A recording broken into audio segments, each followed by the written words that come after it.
दोस्तों घड़ी डिटर्जेंट के इस टैगलाइन को तो आज हर कोई जानता है, लेकिन जब इस ब्रांड को शुरू किया गया था तब कंपनी के पास इतने पैसे भी नहीं थे कि वो अपना एडवर्टाइजमेंट कर सके। इसीलिए दो भाइयों ने हिम्मत जुटाई और कभी पैदल तो कभी साइकिल से इसे घर घर जाकर बेचना शुरू किया। लेकिन जब घड़ी डिटर्जेंट मार्केट में आया तब इसे एक तरफ से निरमा से टक्कर मिल रही थी, तो वहीं दूसरी तरफ इसके सामने हिंदुस्तान यूनिलीवर जैसा बड़ा जायंट सर्फ और व्हील के साथ में खड़ा था। लेकिन फिर घड़ी ने ऐसा किया क्या कि ये आज इंडिया का one of the largest detergent brand बन गया। आखिर इस कंपनी ने कौन कौन सी स्ट्रेटेजीज अपनाई और ये सफर कितना स्ट्रगल से भरा रहा, चलिए सब कुछ जानते हैं आज के इस वीडियो में। तो दोस्तों अगर हम डिटर्जेंट की हिस्ट्री पर नजर डालें तो ग्लोबल लेवल पर इसकी शुरुआत वर्ल्ड वार 2 के टाइम पर ही हो गई थी, लेकिन तब यह इंडियंस की पहुंच से काफी दूर था। लेकिन फिर आजादी के 10 साल बाद यानी 1957 में स्वास्तिक ऑयल मिल्स नाम की एक कंपनी ने सिंथेटिक डिटर्जेंट बनाना शुरू किया और इस तरह से भारत में इसकी शुरुआत तो हो गई, लेकिन अब भी यह बहुत ही कम घरों में अपनी जगह बना पाया था। हालांकि 1959 में जब हिंदुस्तान यूनिलीवर ने इंडिया में अपना फेमस सर्फ एक्सेल लॉन्च किया तब इसे बहुत ही तेजी से एडवर्टाइज किया गया, जिसके चलते अब लोगों के बीच में डिटर्जेंट पाउडर काफी तेजी से पॉपुलर होने लगा। लेकिन हाँ, अभी तक इंडिया की ज्यादातर जनसंख्या गरीब थी, इसीलिए सर्फ एक्सेल सिर्फ इलाइट क्लास की फैमिली को टारगेट करता था, क्योंकि इसके डिटर्जेंट इतने एक्सपेंसिव थे कि इसे मिडिल या लोअर मिडिल क्लास अफोर्ड नहीं कर पाते थे। और फिर इसी प्रॉब्लम को ही समझते हुए गुजरात के करसन भाई पटेल ने निर्मा डिटर्जेंट को लॉन्च किया था, जो कि कुछ ही डेकेड्स में इंडिया का सबसे ज्यादा बेचे जाने वाला डिटर्जेंट ब्रांड बन गया था। अब दोस्तों निर्मा की यह सक्सेस स्टोरी कानपुर के मुरलीधर और विमल कुमार ज्ञानचंदानी नाम के दो भाइयों तक पहुंची और इससे वो काफी इंस्पायर हुए। उन्होंने सोचा कि क्यों ना अपने पिता के व्यापार को आगे बढ़ाया जाए, जो कि उस समय ग्लिसरीन से साबुन बनाने का काम किया करते थे। इसी सोच के ही साथ 1987 में कानपुर के शास्त्री नगर में रहने वाले इन दोनों भाइयों ने फजलगंज फायर स्टेशन के पास डिटर्जेंट की एक छोटी सी फैक्ट्री खोली, जिसे नाम दिया गया था श्री महादेव सोप इंडस्ट्री। और फिर इसी फैक्ट्री में ही बनाया गया सबसे पहला घड़ी डिटर्जेंट पाउडर। अब दोस्तों फजलगंज की ये फैक्ट्री भले ही छोटी थी, पर इन भाइयों के अरमान काफी बड़े थे, इसीलिए वो पूरी मेहनत और जुनून के साथ काम में जुट गए। हालांकि लंबे समय तक उनका व्यापार नहीं चल पाया, क्योंकि उनके सामने निर्मा और हिंदुस्तान यूनिलीवर के व्हील जैसे कई सारे पॉपुलर प्रोडक्ट्स थे, जिन्हें पछाड़कर आगे निकल पाना बिल्कुल भी आसान नहीं था। हालांकि इस बात का अंदाजा उन्हें पहले से ही था, इसीलिए उन्होंने कभी भी धैर्य नहीं खोया और दुकानदारों से लेकर गली मोहल्ले में लोगों को डिटर्जेंट खरीदने के लिए मनाते रहे। हालांकि जब काफी कोशिशों के बाद भी मुनाफा नहीं हो पा रहा था, तो वो समझ गए कि उन्हें कुछ ऐसा करना होगा जो बाकी की कंपनीज नहीं कर रही हैं। उस दौर में जहां ज्यादातर वॉशिंग पाउडर पीले या फिर नीले रंग के होते थे, इन्होंने सफेद रंग का वॉशिंग पाउडर बनाकर बाजार में उतारने का फैसला किया। इसके अलावा ज्ञानचंदानी ब्रदर्स ने एक मजबूत और जुबान पर चढ़ जाने वाली टैगलाइन भी दी, पहले इस्तेमाल करें फिर विश्वास करें। ये टैगलाइन लोगों को बहुत पसंद आई और उन्होंने सोचा कि जब कंपनी को अपने प्रोडक्ट पर इतना भरोसा है तो फिर क्यों ना इसे हम एक बार आजमा कर ही देखें। और फिर जब लोगों ने इसका इस्तेमाल किया तो इस डिटर्जेंट की भर भर के झाग और सफेदी लोगों को खूब पसंद आई। अब कंज्यूमर्स का भरोसा इस प्रोडक्ट पर बढ़ने लगा और धीरे धीरे कानपुर समेत आसपास के इलाकों में भी घड़ी का वॉशिंग पाउडर और केक पॉपुलर होने लगा। कानपुर में मिली सफलता के बाद इसके फाउंडर्स ने सोचा कि क्यों ना इसे पूरे यूपी में डिस्ट्रीब्यूट किया जाए, क्योंकि ऑब्वियसली यह इंडिया का सबसे बड़ा स्टेट जो है। आपको बताते चले कि टोटल एफएमसीजी सेल्स का 17% कंट्रीब्यूशन सिर्फ यूपी से ही होता था। ऐसे में एक्सपेरिमेंट करने के लिए इससे अच्छी मार्केट तो कोई हो ही नहीं सकती थी। लेकिन दोस्तों अच्छी होने के साथ साथ ये एक टफ मार्केट भी था, क्योंकि यहाँ डिमांड हाई होने की वजह से कंपटीशन भी बहुत ज्यादा था। ऐसे में घड़ी ने इस प्रॉब्लम से निपटने के लिए एक बहुत बड़ा स्टेप लिया, क्योंकि जहां बाकी कंपनीज अपने डिस्ट्रीब्यूटर्स को सिर्फ 6% तक का कमीशन दे रही थी, घड़ी ने इसे बढ़ाकर 9% देना शुरू कर दिया। अब ज्यादा कमीशन का असर ये हुआ कि दूसरी कंपनीज के प्रोडक्ट्स के मुकाबले डिस्ट्रीब्यूटर्स घड़ी को ज्यादा प्रेफर करने लगे और यही वजह थी कि घड़ी की अवेलेबिलिटी और विजिबिलिटी मार्केट में बहुत ज्यादा बढ़ गई और अब ये गली मोहल्ले की हर छोटी से छोटी दुकान पर इजिली मिलने लगा था, जिससे कंपनी की सेल्स बहुत तेजी से बढ़ने लगी। लेकिन दोस्तों ज्यादा कमीशन देने का मतलब यह भी था कि घड़ी को अब बहुत कम प्रॉफिट के साथ में अपना बिजनेस रन करना पड़ रहा था और इनके सामने लॉस में जाने का भी खतरा मंडराने लगा। और दोस्तों इस तरह के प्रॉब्लम से ही निपटने के लिए उन्होंने खर्च में कई तरह की कटौती करनी शुरू कर दी।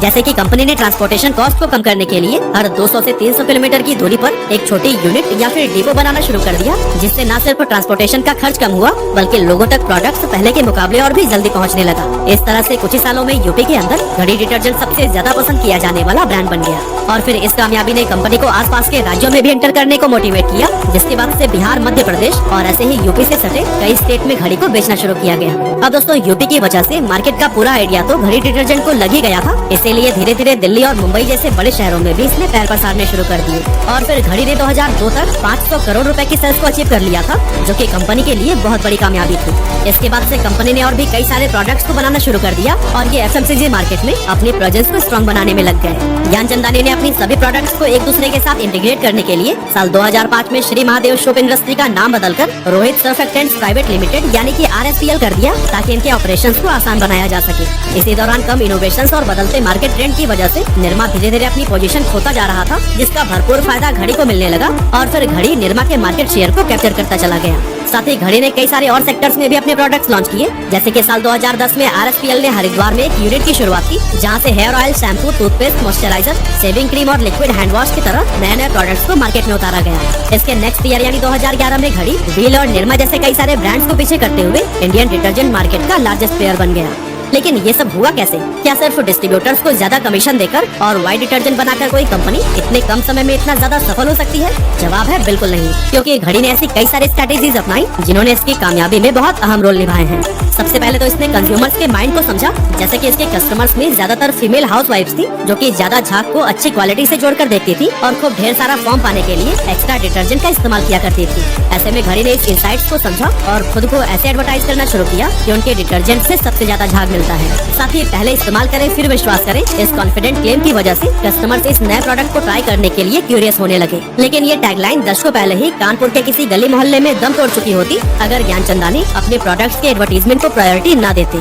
आज आप भले ही माधुरी दीक्षित और अमिताभ बच्चन जैसे बड़े बड़े सितारों को घड़ी का एडवर्टीजमेंट करते हुए देखते हैं, लेकिन शुरुआती दिनों में घड़ी खुद स्ट्रगल से गुजर रहा था और एक्सपेंसेस की कटौती करके सर्वाइव करने की कोशिश में लगा हुआ था। ऐसे में बाकी ब्रांड्स की तरह वो ना तो किसी सुपरस्टार को ब्रांड एम्बेसडर बना सकता था और न ही बहुत बड़े लेवल पर एड कैंपेन रन करने के लिए उसके पास पैसे मौजूद थे। लेकिन बिना किसी एडवर्टीजमेंट के लोगों को अपने प्रोडक्ट के बारे में अवेयर कैसे करें? इसके लिए ज्ञानचंदानी ने एक बहुत ही स्मार्ट डिसीजन लिया। उन्होंने नॉर्थ इंडियन स्टेट्स में मेजर ट्रेन के एक्सटीरियर पर घड़ी का एडवर्टीजमेंट पेंट करा दिया, जैसे कि पुष्पक एक्सप्रेस और स्वर्ण जयंती एक्सप्रेस पर लगे इस एडवर्टीजमेंट को ही देख लीजिए। ट्रेन के एक्सटीरियर के अलावा अंदर डिब्बों में भी छोटे छोटे पोस्टर्स लगाए गए, जिससे कि ब्रांड विजिबिलिटी बहुत ज्यादा बढ़ गई। कंपनी का हमेशा से ही टारगेट था कि वो अपनी एड स्पेंड्स बहुत ही मिनिमल रखें और अपनी सेल्स का सिर्फ 2% ही एडवर्टीजमेंट पर खर्च करें। और दोस्तों, इस स्ट्रैटेजी पर बने रहने के लिए घड़ी ने अपनी एडवर्टाइजिंग एक्टिविटीज को इन हाउस रखा, जिससे उन्हें एडवर्टाइजिंग एजेंसीज या फिर मिडिल मैन पर होने वाले एडिशनल खर्चों से छुटकारा मिल गया। इसके अलावा जब ज्ञानचंदानी अपने डिटर्जेंट ब्रांड की शुरुआत करना चाहते थे, तो फिर उस दौरान उन्होंने देखा कि सर्फ एक प्रीमियम और हाई प्राइस प्रोडक्ट था, जो कि मैक्सिमम लोगों की जेब पर भारी पड़ता था। वहीं दूसरी तरफ निरमा उन लोगों के लिए एक चीपर अल्टरनेटिव था, जो कि डिटर्जेंट तो यूज करना चाहते थे, लेकिन उसके लिए ज्यादा पैसे देने को तैयार नहीं थे। अब चूंकि सस्ता होने की वजह से काफी लोगों को यह लगने लगा था कि निरमा एक लो क्वालिटी प्रोडक्ट है। ऐसे में उन लोगों के लिए मार्केट में कोई ऑप्शन नहीं था जो कि निरमा से बेटर प्रोडक्ट तो चाहते थे, लेकिन साथ ही ये भी चाहते थे कि वो सर्फ के जितना एक्सपेंसिव ना हो। ऐसे में ज्ञानचंदानी ने इसी सेगमेंट में ही एंटर करने की सोची और अपने ब्रांड को निरमा से बेटर क्वालिटी अल्टरनेटिव के रूप में पोजीशन करना शुरू कर दिया। और दोस्तों, घड़ी का प्राइस रखने में भी कंपनी ने काफी चालाकी दिखाई और जहां निरमा सिर्फ 30 रुपए पर किलो के हिसाब से अपना डिटर्जेंट बेच रहा था, घड़ी ने 35 रुपए पर किलो पर बेचना शुरू कर दिया। हालांकि ये एक रिस्की फैसला भी था, क्योंकि निरमा घड़ी का सबसे बड़ा कॉम्पिटिटर और मार्केट लीडर था। ऐसे में ज्यादा कीमत के साथ उसे बीट करना कंपनी के लिए एक बहुत बड़ा चैलेंज बन गया। लेकिन घड़ी ने अपने प्रोडक्ट की क्वालिटी पर कॉन्फिडेंस रखा और अपने एडवर्टाइजिंग कैंपेन्स के थ्रू कंज्यूमर्स को इंकरेज करता रहा और फिर धीरे धीरे लोगों में यह परसेप्शन बन गया कि घड़ी सस्ते में एक प्रीमियम प्रोडक्ट है। अब दोस्तों, जब कंपनी एक छोटी सी फैक्ट्री के साथ शुरू हुई थी, तब इसके फाउंडर्स को ये पता था कि इस समय उनके पास इतनी पूंजी नहीं थी कि वो अपने प्रोडक्ट को नेशनल लेवल पर डिस्ट्रीब्यूट कर सके। इसीलिए उन्होंने बहुत छोटे गोल से शुरुआत की और सिर्फ कानपुर के मार्केट को टारगेट किया। अब जब कानपुर में ब्रांड सफल हो गया, तो अपने होम स्टेट यानी कि उत्तर प्रदेश पर फोकस किया और फिर यहाँ पर मेरी सफलता के बाद कंपनी के पास इतने पैसे तो आ गए थे कि अगर वो चाहते तो फिर एग्रेसिव होकर दूर दराज के इलाकों में अपने प्रोडक्ट्स को डिस्ट्रीब्यूट कर सकते थे। लेकिन उन्होंने अपने पड़ोसी राज्यों जैसे कि MP, बिहार, पंजाब और हरियाणा को चुना, ताकि उन्हें समझ आ सके कि यूपी के अलावा बाकी के कंज्यूमर्स की डिमांड क्या है, वहाँ किस तरह के एड कैंपेन काम करते हैं और कैसे अपने प्रोडक्ट्स को वहाँ के रीजन के साथ में जोड़ा जा सकता है। इसके लिए घड़ी ने कई सारे मैजिक शो करवाए, मेले में अपने स्टॉल लगवाए, एग्जीबिशंस में प्रोडक्ट्स का शोकेस किया और इसी तरह की कई सारी स्ट्रैटेजीज पर काम किया, जिसके चलते टायर 2 और टायर 3 के लोग भी इस ब्रांड के साथ में कनेक्ट होने लगे और फिर देखते ही देखते ये पूरे देश का पसंदीदा ब्रांड बन गया। यही वजह है कि आज देश में बिकने वाले हर 4 डिटर्जेंट ब्रांड्स में से एक घड़ी का ही दिखता है। कंपनी का संचालन आज भी पूरी तरह से परिवार के ही हाथों में है। मुरली और बिमल ज्ञानचंदानी डेली ऑपरेशंस को हैंडल करते हैं, वहीं ब्रांड की मार्केटिंग बिमल के बेटे संभालते हैं और मुरली के बेटे भी कंपनी का एक खास हिस्सा है। लेकिन दोस्तों, आपको बता दें कि इनका व्यापार डिटर्जेंट के अलावा डेयरी सेक्टर में भी बहुत मजबूती से फैला हुआ है और आप में से बहुत से लोग होंगे जो कि इनके डेयरी ब्रांड नमस्ते इंडिया के बारे में जरूर जानते होंगे। इसके अलावा 1995 में कंपनी ने मैन्युफैक्चरिंग बिजनेस में भी कदम रख दिया था और लियान ग्लोबल प्राइवेट लिमिटेड की स्थापना की थी। और दोस्तों, ये वही लियान ग्लोबल है जिसके रेड चीफ बूट्स को आप बहुत शौक से पहना करते हैं। अब अगर इस समय के परफॉर्मेंस को हम देखें तो घड़ी डिटर्जेंट अपने सेगमेंट में बहुत अच्छा कर रहा है, लेकिन इससे भी इनकार नहीं किया जा सकता कि इस सेगमेंट में कंपटीशन बहुत ज्यादा टफ है और घड़ी को सिर्फ सर्फ या एरियल जैसे बड़े प्लेयर से ही नहीं, बल्कि निरमा, फेना, मिस्टर वाइट जैसे कई सारे रीजनल ब्रांड्स भी टक्कर दे रहे हैं। तो तो दोस्तों, जिस तरह से शुरुआत में निरमा घड़ी डिटर्जेंट के लिए प्रेरणा बना था, आज भी उसी को ही सामने रखते हुए निरमा की पास्ट मिस्टेक से घड़ी को सबक लेना चाहिए और अपनी ग्रोथ को सस्टेन करने के लिए कुछ स्ट्रैटेजिक स्टेप्स लेने चाहिए। जैसे कि घड़ी को अपनी R&D में ज्यादा से ज्यादा इन्वेस्ट करना चाहिए, नए प्रोडक्ट्स को डेवलप करने और एग्जिस्टिंग प्रोडक्ट को इम्प्रूव करने पर ध्यान देना चाहिए ताकि वो मार्केट में आगे बने रह सके। साथ ही घड़ी के लिए बदलती मार्केट डिमांड और कंज्यूमर प्रेफरेंस को समझना भी बहुत जरूरी है, वरना ये भी निरमा की तरह पीछे छूट सकता है। इसके अलावा एक चीज और है जिस पर घड़ी को जरूर काम करना चाहिए और वो है इसका डिस्ट्रीब्यूशन नेटवर्क। अब आप सोच रहे होंगे कि आखिर इसमें क्या खराबी आ गई। असल में घड़ी एक डिटर्जेंट ब्रांड है, ये बात नॉर्थ साइड के कुछ स्टेट के लोग ही जानते हैं, जबकि साउथर्न स्टेट इससे अभी भी पूरी तरह से अनजान है। ऐसे में घड़ी को अपनी लेगेसी कायम रखने के लिए चाहिए कि वो अपना पैन इंडिया प्रेजेंस एस्टेब्लिश करे ताकि उसे और भी बड़ा कंज्यूमर बेस मिल पाए। और दोस्तों, अगर घड़ी इन स्ट्रैटेजीज को अडॉप्ट करता है तो फिर वो अपनी करंट सक्सेस व लेगेसी को लंबे समय तक कायम रख सकता है।